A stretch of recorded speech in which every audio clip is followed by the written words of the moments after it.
এঁচোড়টা কাটার জন্য আমি সরষের তেল ভালোভাবে হাতে মাখিয়ে নিলাম, আর ছুরিটাতেও ভালোভাবে আমি সরষের তেলটা মাখিয়ে নিলাম। এবার আমি এইভাবে ধীরে ধীরে প্রথমে মুখটা কেটে নেব।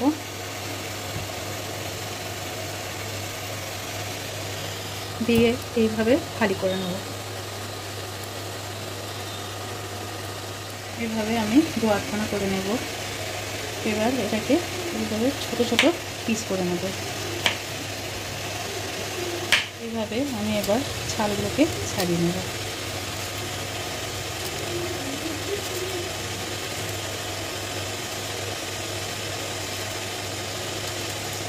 এইভাবে ছালগুলোকে আমি ধীরে ধীরে উপরে শক্ত পোর্শনটাকে ছাড়িয়ে নেব।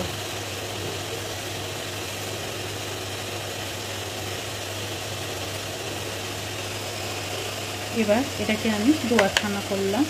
এবার মাঝখানের এই শিরাটাকে আমি বাদ দিয়ে দেবো।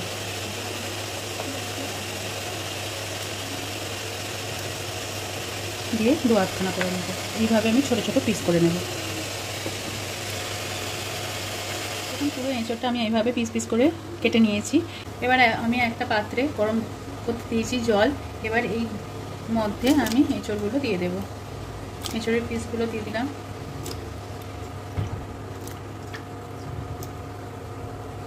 এবার 1 চামচ মতো আমি নুন দিয়ে দিলাম, আর তাতে দিয়ে দিলাম 1 চামচ মতো হলুদ গুঁড়ো। এবার ভালোভাবে আমি এটাকে ভাপিয়ে নেব, যাতে আটাটা ভালোভাবে ক্লিন হয়ে যায়। দেখুন এঁচোড়গুলো আমি গরম জলে ভাপিয়ে নিয়েছি, আর একটা ছাকনা বাটিতে ছেঁকে নিয়েছি। এঁচোড় আর আলুর কারির জন্য লাগছে এঁচোড়, আর এঁচোড়টা আমি ভাপিয়ে নিয়েছি।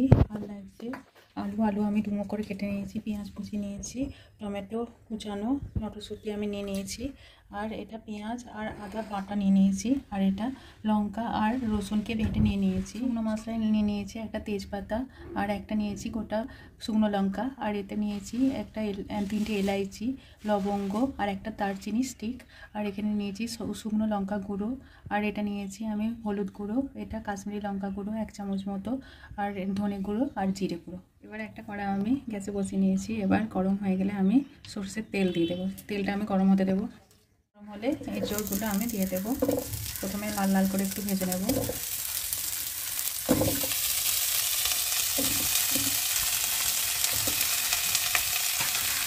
আমার লাল লাল করে ভাজা হয়ে গেছে। এটা আমি দিয়ে দেবো ডুমো করে কাটা আলুগুলো। এবার এর সঙ্গে আলুটাও আমি লাল লাল করে ভেজে নেব।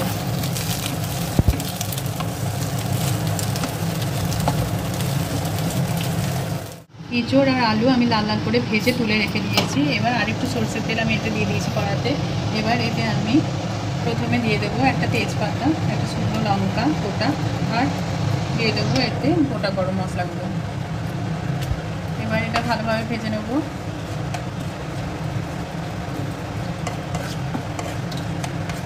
যখন এর ফ্লেভারটা এর মধ্যে তেলের মধ্যে চলে আসবে, তখন প্রথমে আমি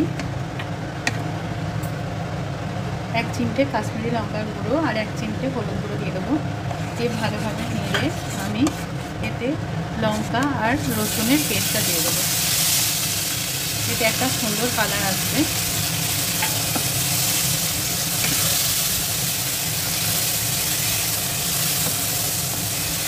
দিয়ে ভালোভাবে আমি এটাকে নেড়ে নেড়ে ভেজে নেব।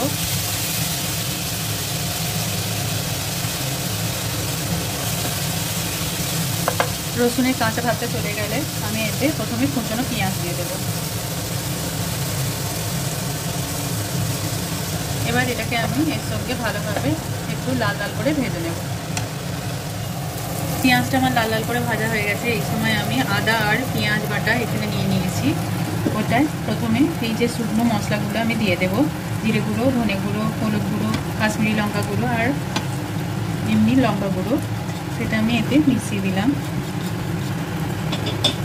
দিয়ে এতে দিয়ে দিলাম। এবার ভালোভাবে নেড়ে নেব। আর এই বাটি ধুয়ে আমি একটু জলও দিয়ে দেবো, যাতে মশলাটা পুড়ে না যায়। এবার ভালোভাবে আমি কষে নেব।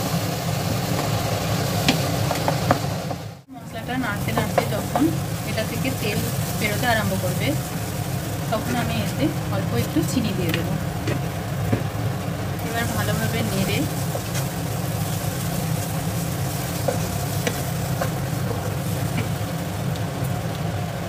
আমি এতে প্রথমে দিয়ে দেবো মটরশুঁটিগুলো।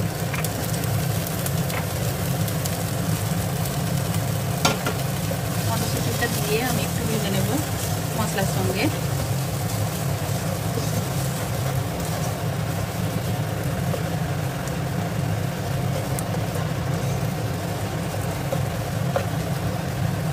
এবার মটরশুঁটিটা একটু নেড়ে চেড়ে আমি এতে দিয়ে দেবো টমেটো। টমেটো আমি কুচিয়ে নিয়েছি, সেটা আমি দিয়ে দিলাম। এবার এর সঙ্গে ভালোভাবে নেড়ে নেব।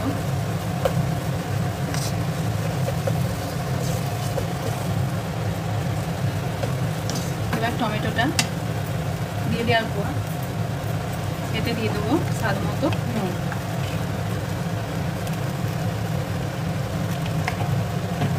নুনটা দিয়ে দিলে টমেটোটা নরম হয়ে যাবে, তাড়াতাড়ি গলে যাবে। এইভাবে আমি একটু ভালোভাবে এটাকে কষে নেব। টমেটোটা গলা অবধি আমি অপেক্ষা করব। এইভাবে নেড়ে যাব।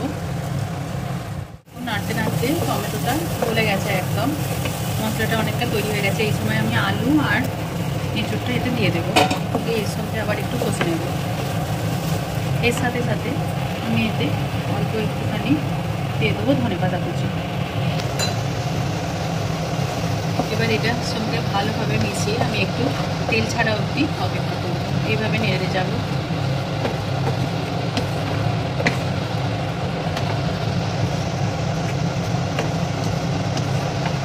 এইভাবে ভালোভাবে কষিয়ে নেব। তেলটা আলাদা হয়ে গেছে, তেল ছেড়ে দিয়েছি মশলা থেকে। এবার আমি এতে দিয়ে দেবো পরিমাণ মতো জল।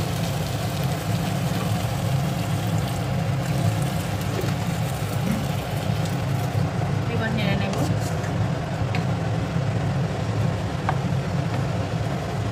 এবার এটাকে আমি প্রেসার কুকারে সিটি মেরে এটা সিদ্ধ করে নেব, এঁচোড় আর আলুটা। এবার সিটিতে দেওয়ার পর সিটিতে আমি সিদ্ধ করে নিয়েছি। সিটিটা আমি এবার খুলে নেব। সিটিটা আমি খুলে নিলাম। এবার দেখুন এঁচোড়টা পুরোপুরি সিদ্ধ হয়ে গেছে আর আলুগুলোও সিদ্ধ হয়ে গেছে। এবার আমি এটা কড়াতে ঢেলে নেব। এবার দেখুন আমি এটা কড়াইয়ে ঢেলে নিয়েছি। এবার এতে আমি এটা একটু ফুটতে লেগেছে। এবার আমি এতে দিয়ে দিলাম বাকি ধনেপাতা কুচি। এবার এটাকে একটু নেড়ে দেব। আর সবশেষে দিয়ে দেবো 1 চামচ ঘি।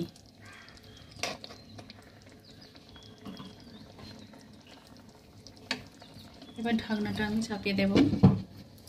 এটা 1 মিনিট একটু ফুটে গেলে আমি গ্যাসটা বন্ধ করে দেবো। একটু ফুটে নিয়ে আমি গ্যাসটাকে বন্ধ করে দিলাম। এবার 5 মিনিট বাদে এটাকে আমি পরিবেশন করব। দেখুন 5 মিনিট বাদে আমি ঢাকনাটা খুললাম। দেখুন কত সুন্দর কালার এসছে তরকারিটার। আলু আর এঁচোড়ের কারি আমার একদম রেডি পরিবেশনের জন্য। এটা আমি এবার পরিবেশন করব।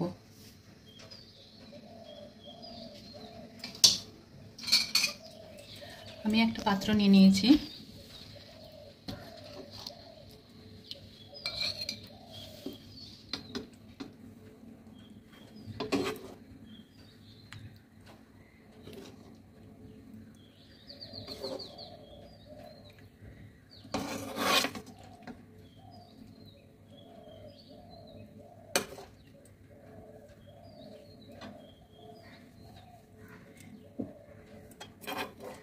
দেখুন আমি এটা পরিবেশন করে দিয়েছি। এটা আমি একটা পাত্রে পরিবেশন করেছি। দেখুন আলু আর এঁচোড়ের কারি আমি একটা পাত্রে পরিবেশন করেছি। দেখতে কতটা ইয়াম্মি লাগছে, কত সুন্দর কালার এসছে। এই রকম রান্না যদি আপনাদের ভালো লেগে থাকে আমার চ্যানেলটিকে সাবস্ক্রাইব করবেন, আমার ভিডিওগুলো শেয়ার করবেন। ধন্যবাদ।